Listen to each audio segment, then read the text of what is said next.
If you're feeling exhausted, puffy, anxious, foggy, gaining weight, or just not like yourself, you're not imagining it. Women in their 30s, 40s, and 50s are experiencing massive hormonal shifts, and no one is explaining what's actually happening. I'm Katie Whalen, co-founder of Joy. I built Joy because I lived this. The fatigue, the mood swings, the weight changes, the confusion. Your symptoms are biological, not personal. And AI-generated lab reports won't fix them. Every Joy lab includes a visit with a licensed clinician who specializes in women's hormones and connects every biomarker to how you feel. Energy, metabolism, mood, sleep, skin, weight, everything. Then, we personalize real solutions: hormone therapy, peptide therapy, supplements, and lifestyle protocols. Get started at joyandblokes.com today. This month, new customers get 50% off labs, and you can add our estrogen face cream for just $1 with clinician approval. Use promo code PODCAST at joyandblokes.com.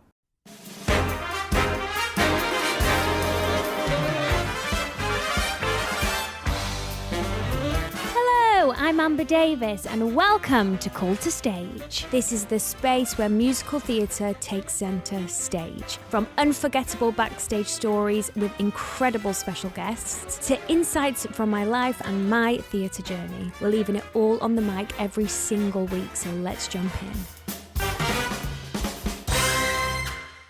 So I'm going to bring our first guest out. He is a member of the British Empire and an Olivier Award winner. It's the incredible Matt Henry.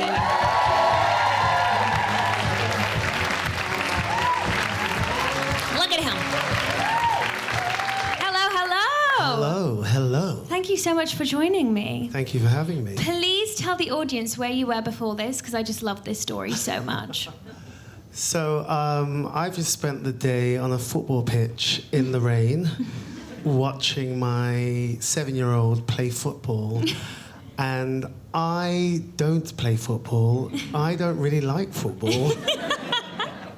But because of him and his love and passion for football, I spent most of my day... Freezing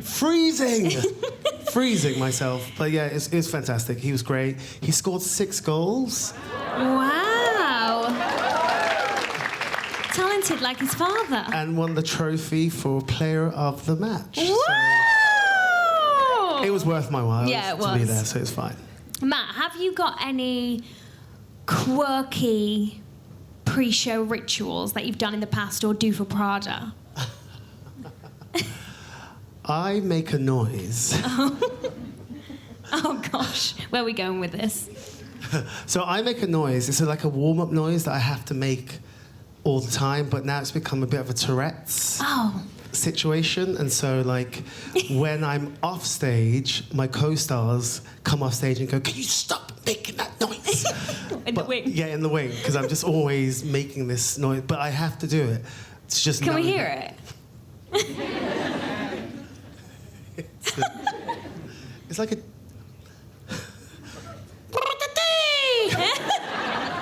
Is that it? That's the noise. So it's like warming up your lips. I just need to make that noise to kind of go, okay, yes, I can sing this song. But I have to do it. And if I don't do it, I just feel really weird and funny, and I have to let it out. I love that. I know, like, you can do certain things. For example, my sister, when she went on for a certain track in Wicked, she had to touch another person's middle button on there. And if she didn't, she wouldn't have a good show. Wow. Like, don't get like that, because that's just weird. We have something in common. Do we? We do. Urdang trained, ladies and gentlemen. We are. Yes. You were in the Covent Garden days. The Covent Garden days opposite Pineapple Studios. Did you enjoy it? Oh my God, I had the best time. Urdang, back in the day, I mean, it was fantastic. You got to, you stayed at college until like 10 o'clock. You'd go across the Pineapple and do another class until 11 o'clock at night. You just were immersed in wanting to perform, and I just felt like they were just so championing so many legends like yourself. But there are so many, honestly, there's so many fantastic people who have come out of that college. Victoria Hamilton-Barrett. Hello. Did anyone see her in Hadestown? Amazing. And I got to train with her. Oh, did you? Tommy Faraz. He's now does most of the choreography for Strictly. Yeah. And so there are so many people who went to Urdang. You left in second year. And apparently you lied to the principal. Well, I did, yes. Well, look. The whole point of going to performing arts college is to learn your craft to get a job. Yes. That's the whole point. You go to get the job. That's the outcome that you want. And so we were always told that you weren't allowed to audition until the third year. Mm-hmm. And my ego took over, and I was like, no, I'm ready. So I got a phone call from a friend who was going to an open audition for The Lion King, and he says to me, why don't you come along? And I was like, yeah, I'm going to come along. Yeah, I'm going to get this job. Unbeknownst to me, I went in there, I did the dance call, and I got cut. Oh, did you? Yeah. And I was like, right. And he stayed, and he got further and further along throughout the day. And as I was waiting for him outside, they came outside and they said, do you sing? And I said, yeah, I can hold a tune. And they said, can you learn this music? I learnt the song in the corridor, went in, sang the song, Endless Night. This is crazy. Went in, sang the song, left. Pippa Redding said, can I have your telephone number? I was like, yeah, this is my telephone number. But I put the school's telephone number. I don't know why I did that. Why? How can we get in contact with you? Here's Urdang's number. So then I get back to Urdang for the afternoon to do, I think it was tap or something. As I walked through the doors, Mrs. Pope, do you remember her? Gorgeous Miss Pope, came down. She's like, Matt Henry, come to the principal's office. So I went in there. Miss Urdang was still alive back then.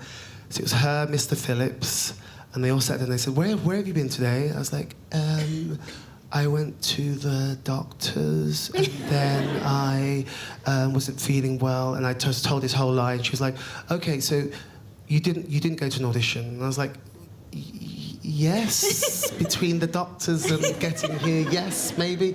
Anyway, she said that Pippa Redding had called and they'd offered me the job. Oh my gosh, that deserves a round of applause. What a story. So did you end up getting in trouble?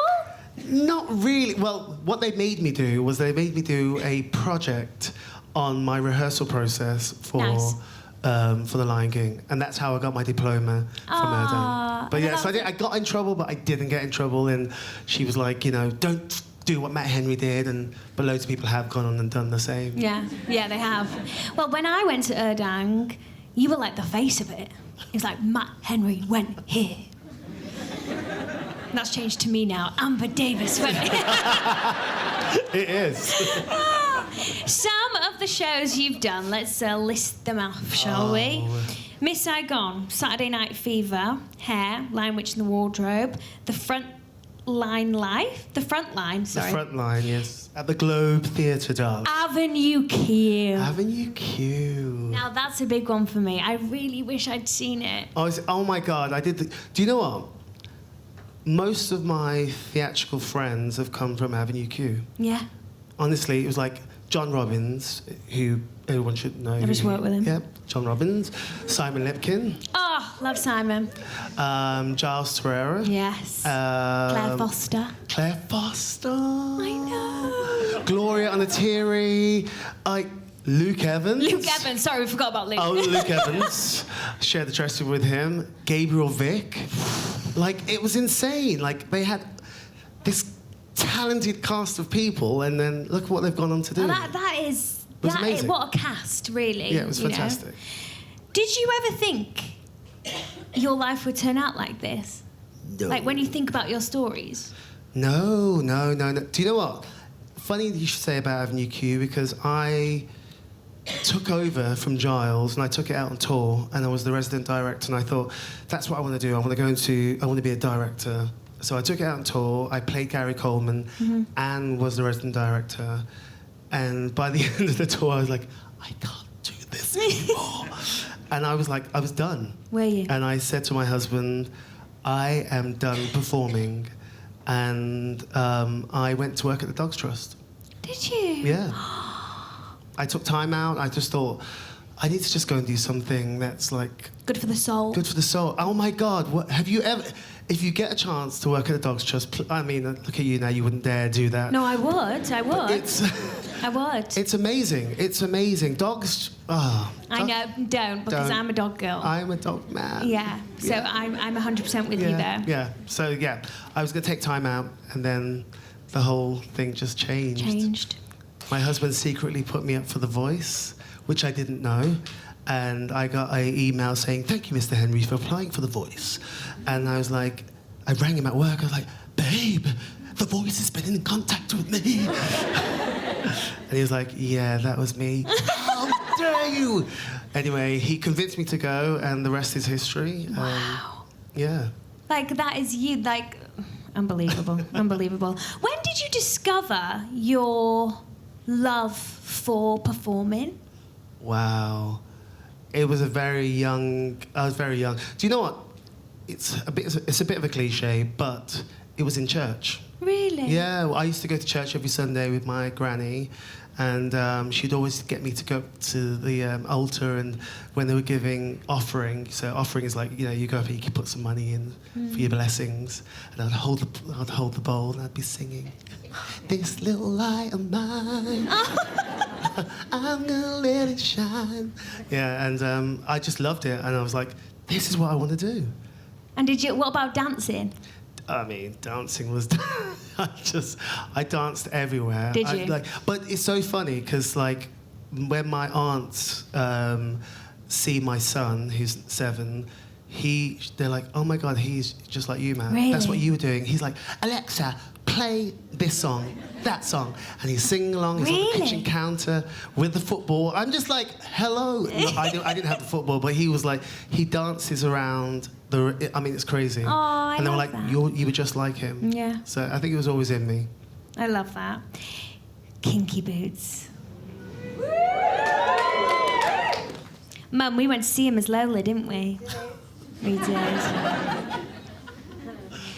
Where do we start with this? Wow. Audition. I said no. Why? Because I'd just come off The Voice. I was working with Jessie J, songwriting, and I was like, I'm going to become a recording artist. That's what I want to be. Bye-bye to musical theatre. And so they called me and they said, "Would you like to come and audition for Kinky Boots?" I was like, "Kinky what? No way." And my agent kind of called me again and gave me a rain check and was like, "Listen, just go, just let your head, just have fun." And so I went along, and I was like, if we're going to do this... Let's do it. Let's do this. So I got the eyeline pencil out. As you do. Found these gorgeous glitter, like, sequin pink stiletto shoes. I found them on eBay, and off I went. And you never looked back. I never looked back. How would you describe that chapter of your life? Insane. It was insane. It was so insane because it was one of those ones where it was all-encompassing. Like, women, I love you. Honestly, I just have a newfound love for women. Heels and what you do on a day, makeup, wigs, corsets, everything, cinches, everything. Women go through so much. Men, we just throw on trousers, let the tummy stick out. It's just like, you get what I mean? Like, we would probably comb our hair. I didn't have to comb my hair, but like brush my beard. Here we go. Women go for, the preparation. It's a process. It's a process. Yeah. It's a process. It's a lifetime commitment. Yeah, but now I know how to blend. Blend is your friend. That was one of the terms. And was it not twins, but sisters? Sisters. Yeah, so even if you aim for twins, you end up with sisters. You end up with sisters. Yeah. With your eyebrows. Yeah. But I learnt so much. And also, I was just in the gym every day. Probably the fittest you've ever been, like physically. Yeah. It was honestly, I was like on the treadmill, in heels, like learning how to sing those songs, because you had to learn how to breathe in a different way because you were so corseted and where your lungs were. Like I was breathing here, here, here. It was crazy, but I had the best time. Will you watch it when it comes to the Coliseum? I am going because I'm not doing it. I'm not doing it. Oh my gosh, I thought we were having an exclusive then. Imagine. I thought, think about what you're going to say. Yeah. I know someone who's going to be In it. Okay. I'll leave it there. All right. So I will be there. And we'll see each other on press night? Yes. Okay. Yeah. I love that. But I can't wait to just go and sit there and go, God, I used to sing. I can't sing those songs anymore. Like, I tried to sing them at a gig the other day, and I was like, hold me in your hold. Like, literally, it was crazy. But no, I can't wait to just kind of see the story and... Like, actually watch the story? Yeah, because I never got to see it. Not tell it. Don't tell it. I never got to see it. And it's going to be, I think that's what I'm excited about, is be able to see the show that I was a part of and the story and just sit in it. There was a moment, I don't know if you'll remember this, but me and Ben we just started working together at Back to the Future, and we were like, courting. And he said, do you want to come with me as my date to the debut awards? Because he was up for an award. And I said, oh yeah, of course. Anyway, you were opposite me on the table that we were sitting at. And obviously, like, me and Ben were still getting to, like, know each other, but I was just, like, watching every move you were doing. And I was like, hi, I'm Amber. And I just knew, like, you would never remember that. I do remember Ben.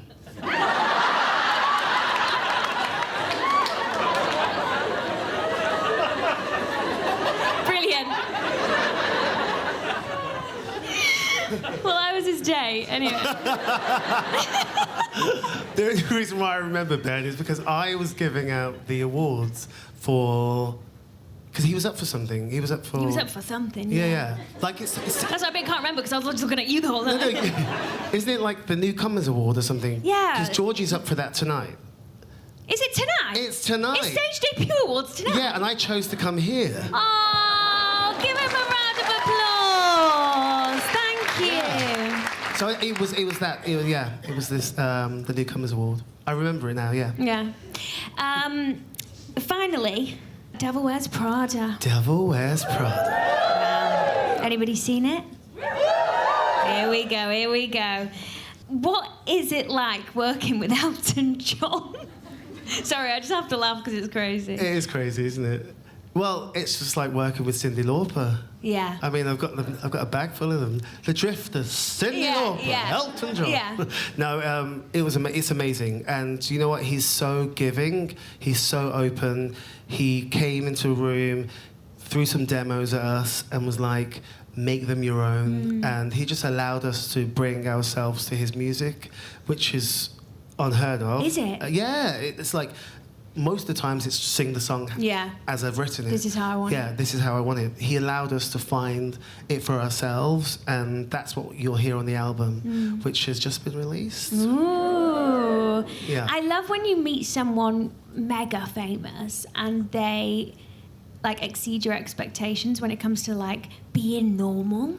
Do you know how normal he is? Is he? So, well, this is going to sound a bit weird.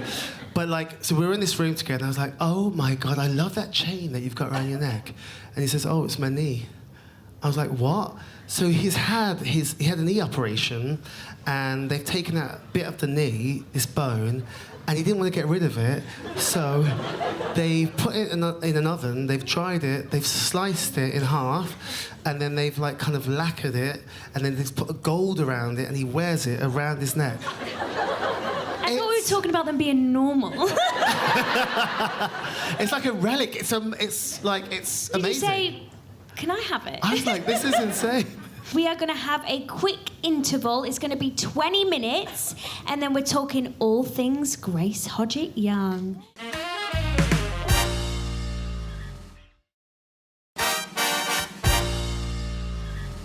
Right, let's get tucked in, shall we? Please welcome to the stage the sensational Grace Hodgett-Young!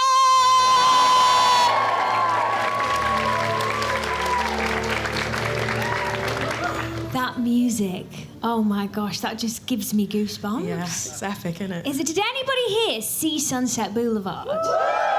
I mean, wow. What a moment. What a moment. Anyway, we'll deep delve into that. I want to ask you first. Okay. Do you have any quirky pre-show rituals? Okay, so for Sunset, I went through all of my Act 1 lines in the wings at beginners. Wow. But only because I heard Tom do it. And I was like, oh, that must be what professionals do. So then I just picked it up, but then I couldn't not do the show without doing it. So Tom used to stand and do all of But his... not just Act 1, like the whole thing. Yeah. Oh my gosh. crazy. That's Yeah. like a 2-show day in one... No, seriously. Mount View trained. Wow, that surprised me. Why? You give me, like, Birdie. Girl, I can't dance. Can you not dance? No. Really? No, Mount View through and through. Actor, singer. Yeah. Did you enjoy it? I did. I loved it. Yeah? Training was great. And did you know Ben? Because my Ben went Yeah, to... Ben was in 3rd year when I was in 1st year. Oh, okay. And everyone knew him because he was, like, so successful. And all the teachers in, like, industry lessons would be like, you know, don't get your hopes up. You're not all going to be like Ben Joyce. Oh, really? And we'd all be like, And give now it a look at go. Let's talk about where Sunset came up. Like, so was there... Did you have an agent at the time? Yeah. So did you get an agent from your 3rd year show? Yes. What was that? So I kind of got her from the beginning of 3rd year from Maid in Dagenham. Okay. But my 3rd year show that I was the lead in was Little Mermaid. Oh, lovely. Yeah. I love that. I'd pay good money to see that, actually.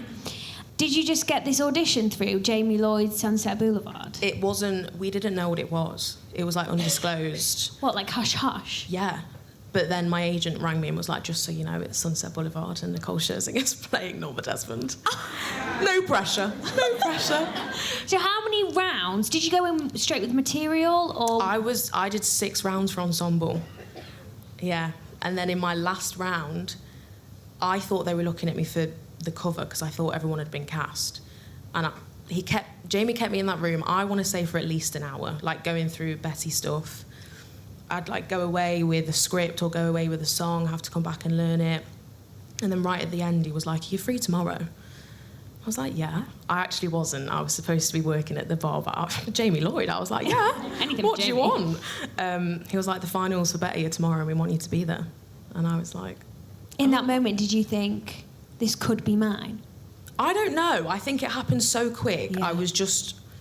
I feel like I was pretty confident I'd be in the show for ensemble because I could tell they liked me, but I didn't think I'd get Betty. Like, that was wild. So when you got the call to say, okay, you're getting the job, like, how does one even process that? You know, it's your debut as a leading lady in a revival, like a very popular revival with Nicole Scherzinger. Like, what was going through your mind? I was like, surely not me. It was just wild. I honestly, when I got the call, I'd finished an 8-hour shift at the bar. I was like covered in Prosecco on the bus home. That's like my dream. Cover me in Prosecco. And my agent called me and I just burst out crying. Aww. Yeah. And what did your family say? They were so proud, so proud. I mean, I they didn't really know what Sunset Boulevard was, but they were like, None of us did nice. until then. Yeah, amazing. Of course, you went over to Broadway. Yeah. So was there murmurs in the building that you could be transferred over? Yes, but I didn't think they'd take me. Like, You're so humble. You need to have more confidence. But only because, I don't know, like, if you've seen it, Betty, she's important to the story, but as an actor, like, you're not on that much. So I was like, they could find someone else to do that, and it'll be easier. It's a lot of paperwork to take someone over. And I didn't really hear official talks about it going over to Broadway until I got Hadestown. And then Jamie was like, have you signed anything yet? Because I need you. Yeah. So, I think that's so lovely that they took you over together. Amazing. And Hannah. Yeah. She came over. And Shayna, camera operator. Shayna. Emma and Taila. And Taila. Yeah. I saw Mandy Gonzalez's debut, and Lin-Manuel was in the audience. Oh. And I asked him for a selfie, and he said no. Did he really? Yeah, he did. He said no. Oh, gosh. Yeah, but I'll work with him one day, and I'll remind him. Yeah. When I'm playing Burr in Hamilton. West End v Broadway. Is it worlds apart when it comes to audiences? Massively. Is it? Yeah, because the best way I can compare it is a press night here is like a Wednesday matinee in New York. Really? Yeah. So they're constantly feeding you energy? Yeah, they love it. Like, you walk on, you've not done anything. Well, not me, Nicole. And they just go mental. I know. Mental. Like, when I came out, there was, like, multiple standing ovations just in Act 1. Yeah. And, like, I'd eat that up as a performer. Yeah. Do you know what I mean? Yeah. Because I don't think, like... Because 8 shows a week is quite tough, really tough, the audience don't actually know how important they are to us. Like, if you, for example, Gatsby, there was a Thursday matinee, and you're always, dragging your heels on a Thursday mat. Saturday mat, not so much, but Thursday mat, yeah. And there was a young schooling, right? And there was young kids, and they were screaming throughout the whole... And honestly, that was probably the best show we'd ever done. Yeah, it picks you up, doesn't it? Yeah, feeding us. How was it living in America? I found it a lot. Did you? I keep saying it's like London on crack. I'm a home bird. Are you? So it was just a big move for me to do. And you didn't take anyone over with you? No. So you were alone? Yeah. That's a lot of what people have said who have been on Broadway. I did a session with David. Yeah. And he said it was lonely. It really is. Can be lonely. Yeah, because it's a big place and there's a lot of people. So it is easy to feel alone. And I think, with British musical theatre, we have 6 o'clock warm-up before every show. That's a really good opportunity for casts and a company to kind of get together, bond and say hi, what have you done with your day? Where on Broadway, you don't have warm-up, do you? So you just see each other on stage. And that's bizarre, because that is the point, to say hello to people. Yeah. Like, we were just saying hello at beginners. Wing. Yeah, as we're walking on stage. Is the social the same? Because, we all obviously all hang out in Freedom together. Is there, does that happen? Yeah, but they go out all the time. Oh, do they? But I couldn't hack it. I couldn't do it. But it would be like a Tuesday night. We've got 2 shows the next day, and they'd be like, a few drinks? No, I want to go sleep. Yeah. But they'd be out all the time. Can you drink it and do the job? Or are we I can't. Protecting the voice? I can't. There's no way. No. Because my voice is dramatic. It needs rest. Oh. She needs a rest. But other people could. Wow. Yeah. Catch me on Broadway. Olivier nominee, babe. Can we have a round of applause? Hang on. Can we just think about this? So you came out of college, you did your West End debut, then you got an Olivier nominee, and then you did your Broadway debut. It's only downhill from here, my love, honestly. Yeah. Olivier nominee. So how did you find out? Where were you? I was on my way... I think I was on my way to either rehearsals or to Hadestown show. And my friend rang me and was like, you've been nominated. Because there was such a naivety in the London run. Like, I didn't know that voters would come in. I didn't even expect that I'd get a nomination. That just wasn't in my head. So there was such a nice naivety to that. Yeah. I was just going about my day. And then I found out I got a nomination. Oh my gosh, I love that so much. Pretty Talking epic. about Hadestown. Yeah. Let's get into it. Okay. Eurydice. I actually went to see it the other week. Stop and it. I actually think it's now my favourite musical of all time. It's very special. It is so special. Yeah. Did you love Hadestown?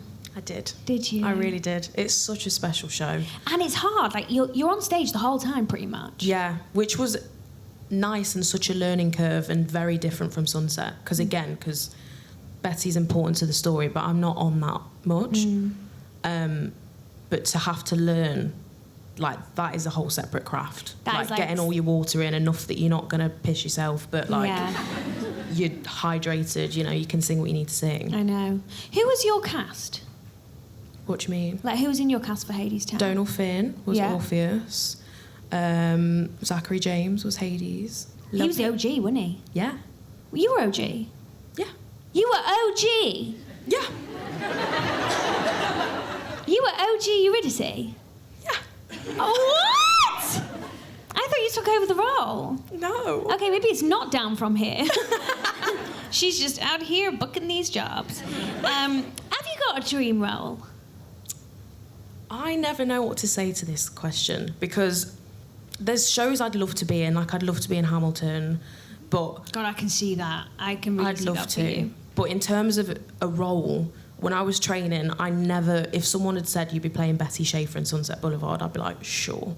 So now I'm just like, I don't want to put myself in a box because I think I've like proven to myself that I can do more than anything. I thought. Yeah. Are you a belter or a mixer?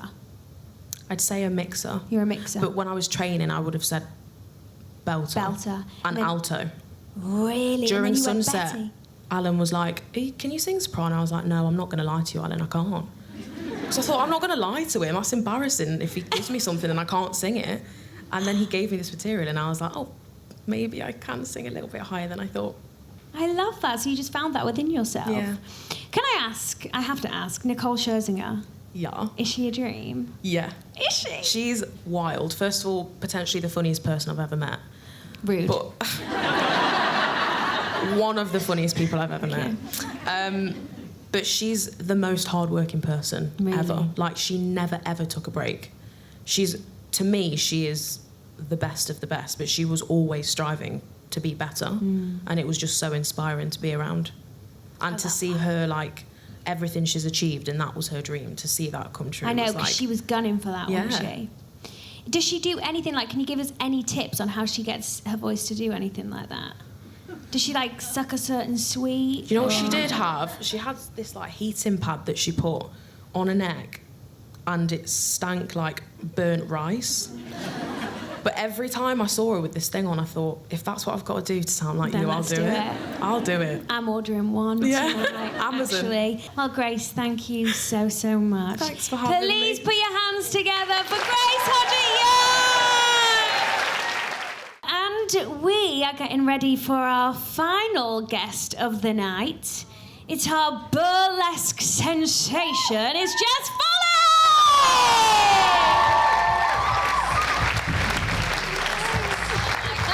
Look at her, she's a vision. So sweet. Congratulations! Thanks. You've just finished a run at the Savoy Theatre. Yes, yeah. Did anyone here go and watch Burlesque? Oh! Was she incredible? Nah, they're like... How are you feeling? Have you settled down yet? Yeah, it's weird, isn't it, finishing a run? I feel like there's like a... Well, you know, it's horrific. It's like a mourning period after you close, and but I think my body was definitely, my voice was ready for a break. A little break. Yeah. So yeah, it's only been a couple of weeks. I feel like I'm still kind of in that come down period before I really start deeping it. But yeah, or like get yourself ready again to do something else. Exactly. Yeah. Well, it was so odd, wasn't it, in the theatre industry, because you had Gatsby, Burlesque, and Evita closed within 24 hours. It was all the same weekend. I know, like the 3 best shows. And did you have any quirky pre-show rituals? Do you know what? I had to stop myself from having them, because if I get stuck in something... I had this thing in Manchester last year where I accidentally felt... There was this whistle note in Bound to You last year. Casual. There was this whistle note. And I used to really get in my head about it. So there's loads of sheet music on the floor, and if I didn't pick up the right piece of sheet music, I would be like, I can't do the whistle note, I can't sing anymore. So I have to actually consciously not do rituals, because I will get completely fixated on them. Yeah. So actually no, but it was for a very good reason, because otherwise I'd be crazy. I know. Isn't it crazy what our minds can do? Like, we can actually convince ourselves. It's like, when I did Bring It On, does anyone know the little ginger sweets, Gingins? Love them. They're really good. They're really good. They're really good. If I didn't have one, I'd think, I'm not going to be able to get through this show. It's wild. It's unhealthy. It's great. It's crazy. Get some therapy. So you trained at East London Arts and Music Academy. God, yeah, I mean, barely. I went like 5 times. I did finish the course. I did do the course, but I was working at the time, so I was doing girl band stuff. I was doing music stuff at that point. So okay. So I never really went into college, but I did do the course. I was like on my way to songwriting sessions, like typing up my essays. Oh, really? Yeah. How old were you when you did that training? The training. 16, 17. Right. That age. Okay. It was like college, I guess, sixth form. Yeah. Kind of, yeah. At what point did you like come out of your mum's belly and realise you could sing the way you could sing? Because this girl can sing. You know, I would say, as far as going like one of the best vocalists we've had in town this year. Really? Come on. I'm not sure about that. But Yeah, 100%. Like the things you can do is like crazy. Thank you. I do appreciate it. I'm just a geek, really. Like I'm so nerdy. Yeah, I'm such a nerd about it all. I love it. Well, like the physics of it. Yeah, like and just like the feeling of stuff and training and everything. I'm such a geek. So what do you do to train your voice? I'm intrigued now. I'm going way off track. Well, for starters, like I have a vocal coach that I will train with like 3 months on, 3 months off. So I won't do it during shows, obviously. But then, like, now's probably about the time I'd be like, right, okay, let's get back into training, and then we just continue working on stuff. There's always parts of my voice that like aren't developed enough yet, so it's just I just train all the time. And what does training entail? It's like, I guess it's just like singing lessons, but we do like all sorts of stuff. And I think for me, what I find really interesting about vocals is like versatility, and it's something I really pride myself on. Yeah. And Burlesque is like a massive showcase of that, because it's just like you have to be really legit singing musical theatre to get through like songs like Got It All From You, and then you'll be doing Tough Lover the next minute, and it's like growls and riffs and runs and everything. And I would also say that role uses every single part of my voice. There's not a part of my voice it doesn't touch. Like it's low, it's high, it's falsetto, it's mix, it's belt, it's riffs, it's straight tone, it's whatever. So when we train, we train pop, and then we train musical theatre, and then we look at the physics behind the voice, and then like running on the treadmill and singing and stuff like that like I'm just such a geek for. I love it. You're giving full superstar energy, right? No. You know, all this experience you've had then from when you were a young age, do you suffer with any type of nerve? Yeah, I get really bad stage fright. Like, oh, do you? Yeah. I think actually doing Burlesque was good for me, because it was the first time I kind of settled into something, and I lost a little bit of that, where I got more comfortable, unless I'm sick. And then if I'm sick, it's the worst in the world. Oh my God, it's terrifying. But I got to a point where, like, doing however many shows a week, I got into a rhythm of it, and I actually died down the nerves. But no, I would get on stage. I used to get on stage, and you'd see this. Really? My hand would I just shake, like out of genuine. Would it manifest in your body in any other way? Because, like, for me, in auditions, my lips will sometimes shake. Does that happen to anybody else when they're nervous? I do know what you mean, actually. Like, my lip... That's a sympathy nod. Yeah, either like that. Yeah. Like, does it manifest, like, breathing XYZ? Yeah. My body will shake. My stomach tenses, which is horrible for singing. Auditions, that's the worst. I'm like, I can't sing. I'm terrible at singing auditions. My body will just get completely overstimulated. Like, I get it on stage all the time where I'm like, this is just a lot. And I think my body's just like runs like a million miles an hour, and then I'll be on stage and I'll be like, what is happening? And then my body will just be like, nah, we're not vibing right now. Burlesque, the audition. I didn't audition for Burlesque. Okay, so that's what I want to know, because I know you wrote for it. Well, actually, no, I did. No, do you want to know what my audition was for Burlesque? What? I was actually telling this story backstage like half an hour ago. So I came onto Burlesque as a composer. Okay. So we'll start there, because I'm assuming that's kind of how I got onto it. So I went in at 19, was really, really pushy, and delusional apparently, because I walked into the producer's office and was like, hey, I like really want to write for you, because at that point I think I was in a bit of a like rut with songwriting anyway. I loved theatre, and I had no foot in the door with it, and I was like, I think right now I just want to write for theatre. I was like, my brain will naturally go there, so I was really interested in doing that. Went to the producers, was like, listen, like, just keep me in mind, like, I'll send you a load of songs, like, just keep me in mind. If you have a new project that's like early in development and you want a young writer on it, just keep me in mind. And then they mentioned Burlesque, and I was like, oh, okay. And then they said they were missing their I Want song. And obviously Ali, the character that I play, Christina's role in the film, she's like a 20-year-old girl from like a small town with a big voice. And I was 19 at the time and like obviously loved to sing. And I obviously related to her for a lot of obvious reasons. And even the fact that I walked in there actually at 19 was probably very Ali of me. Yeah.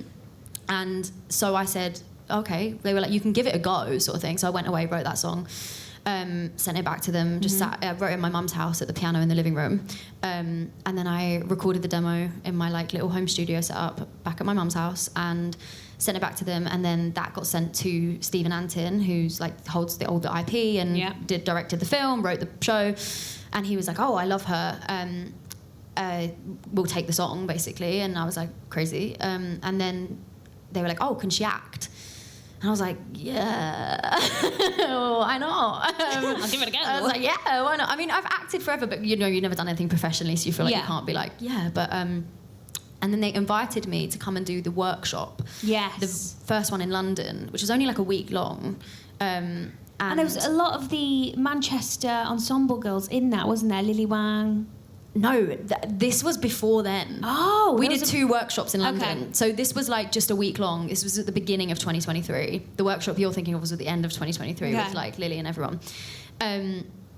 This one was just a week long. It was like the script would probably be unrecognisable to what it is now. Oh, really? Yeah, it was like a different show. And I got told I was just coming in to like, you know, it's going to be really casual. Like, it's so like fine. Like, it's chilled, whatever. Like, yeah. And I was like, okay, fine. So we do a table read on the first day. I know no one, obviously. Everyone's like, who the hell is this girl, this child who's like come in, like, what? And I didn't think I would be like singing it. Like, they were like, you're going to sing your song. So Got It All From You is the song that I wrote for the show. And they were like, you'll sing your song. And guys, come on. No. She wrote this song. They were like, you sing that one, and then we'll just like play the tracks, whatever. And then I sit down for the table read, and one of the producers comes up to me and whispers in my ear, like, hey, just would you mind like singing the show? Like, and I was like, yeah, all right. So my audition really was that table read, because I sang through the show, so all the songs from the film, and all the songs we had. So you knew it then? So I knew it because I'm obsessive and came in knowing the entire thing like a nerd. So I sang through the whole thing, and then the producer came up to me after that table read and went, yeah, the role's yours. Really? That was my audition. Wow. Weird. We have to talk Christina Aguilera. Like, what was it like meeting her? Was the pressure unmatched? Do you know what? I didn't deep it at all until Beginners. So I hadn't thought about it at all. I was like, yeah, she's coming to watch tonight, whatever. Like, she'd seen a couple of videos of me and been nice, whatever. So I was like, you know, it's fine. It's not real. I think when someone like that comes in, it's like, you're not real. Yeah. That sounds bad. But, like, she's like Christina Aguilera, right? Okay? Yeah. So, I didn't think about it at all. And then I was stood side stage, and I actually had come on like 5 minutes into the show, and the show started, and I was like, oh, she's in the audience right now, and she's about to watch me potentially butcher her role in the film that she's so pristinely laid out for me. And I was like, oh, this could be really bad. And then I got really scared, and then I deeped it, and then the whole show I was petrified. And I really thought I could ignore the fact she was there. Yeah. I was like, oh, she's probably like in the box. I just won't look at the box. I thought she might be in the box. And I was like, I'll just keep it like... I always say, oh, they're probably drunk. Yeah. That really helps me. Or the tips. Yeah. And then I looked out to the audience, and she was like slap bang in the middle with like bright blonde hair. There was no missing her. So the entire show, I felt like I was singing her songs to her. And yeah, terrifying. But that is special. It was amazing. Yeah. So I feel so grateful. And she was honestly such an angel. She's very, very generous with her words and her time. And she came to see us afterwards, and she said she loved it, and she came straight over to me and gave me a hug, and it was really, really, really special for like the kid in me that like looked up to her. Yeah. So back in 2017, when you were just 14 years old, you won The Voice Kids. Yes. Come on, guys. And Pixie Lott was your mentor? Pixie was my mentor, and she's an Essex girl as well. So. Oh, is she? Yeah, which was lovely. Where did that come from? So that was, I was saying that like I was doing all these like open mics every week in my like hometown. I think we used to have, Essex is a really, really good place for a performer to grow up. Yeah. It's got loads of opportunities. I was really, really fortunate and privileged to have that. So we had loads of scouts come and like look at the open mics and stuff and like watch us sing, and people would just be in and out, whatever. And I think I got scouted from one of those open mics, and then again actually I couldn't. At that point, I was like, oh, whatever. Like, I think I was actually scared. I was really, really scared of doing it. So I was like, oh, I don't know. And then turns out when the auditions were, my family was on holiday. So I actually couldn't do it. So I was like, oh, okay, thank you for thinking of me. But like, I'm good, thanks. I'm going to go and lie on a sunbed instead. And then they came back and was like, well, the adults are auditioning like 2 weeks, I can't remember the exact time, but 2 weeks before then. Could you come in and audition with them, and we'll just like audition you for the kids version with the adults? Oh, wow. And I was like, okay, I can't really say no now. Yeah. So it's actually really nice because it was the first season. I was the very, very first audition they ever auditioned for The Voice Kids in the UK, and then ended up winning it. So it was like a full little circle. Yeah, it was really, really great experience for me, actually. But how does a 14-year-old process it? But you seem very wise beyond your years. Were you like that growing up? Yes, but that actually would be... when we say about stage fright, The Voice, I was awful. I was so scared every time. I had to, on Sundays, me and my dad works in like... this is going to make no sense, but he works in neurolinguistic programming, and he like basically is very clever and like works on how to kind of have agency over your own mind, which I find really fascinating, especially as a performer, a musician, and a creative, because we're all a bit crazy. So you need like to stabilize yourself. Yeah. So we would every like week we would do these like exercises of like, I guess it's mindfulness in a way, but I would like imagine myself on stage, and then I would create these anchors, and this is so nerdy. No, this is amazing. Keep going. I'm going to use these this. anchors. So I would have anchors. One would be like squeezing the mic, and one would be like running. And as you can see it actually, if you watch the videos back, you see me do this one time, and it's because I imagined a circle around me that then sounds so silly, but it like shot up, and like the color of the circle would like shoot up through me, and it was like confidence. And at that point, I would anchor it into my body, so that every time I did these tricks on stage, these anchors on stage, I would be reminded of a time when I felt really confident on stage, or I didn't feel nervous on stage, and I would have to use those to get through the performances. I was so scared. That is, please have a round of applause for that. Like, do you know how unbelievably like you're so self-aware? It's unbelievable. Well, my mum's a mental health nurse, and Mum, I bet you're obsessed with that. Yeah, isn't she just the most? Yeah, wow. I think we talk about it, don't we, Mum, about anchoring and it's great. It's so good. putting yourself, like protecting yourself and bubble and all that. You have to in this industry. You have to. Have you got something on your bucket list that you have to achieve? Within a certain time frame. I don't know about a time frame, but I want to write a show and star in it. I want to write musicals, definitely. So I find it extremely therapeutic writing for characters, because I think writing my own music is really like grueling sometimes, and I find writing for theatre is not grueling because you can detach yourself from it. So I actually find it a lot more therapeutic than writing for my own project, because that's hard. So I want to write shows. I think that's a big bucket list thing of mine. And, wow. And then, will you employ me? Of course. Thank you. Of course. Please put your hands together for the incredible Jess Folley. Wow.